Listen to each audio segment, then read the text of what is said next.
Alright, hello everyone. I'm doing one of those like audio test things with the Bluetooth speaker. I want to see like if I should keep linking it to the Bluetooth speaker whenever I want to record. So yeah, this is just like a quick little video. I'm gonna play something so that you guys can hear me. I'm just gonna talk the whole time, so I don't care. I'm gonna do this.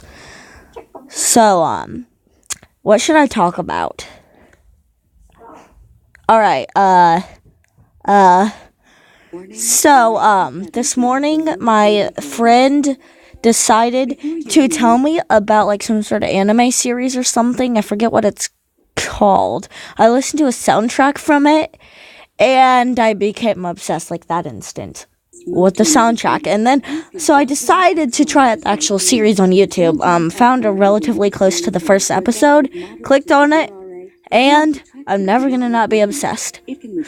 So, I don't really care that was just the ad, but I'm gonna end the video now, so yeah, please post in the comments what you think that I should do. Like, should I keep it linked to the Bluetooth speaker based on what you heard, or should I just go normal with really low audio?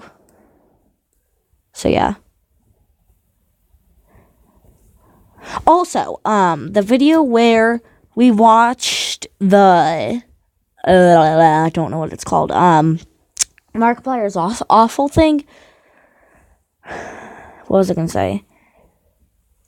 Depends on which one you watch first, because I'm gonna upload them at the same time or whatever. But anyways, don't comment on the other one, because, well, there's this one, this test video or whatever. So thanks, bye.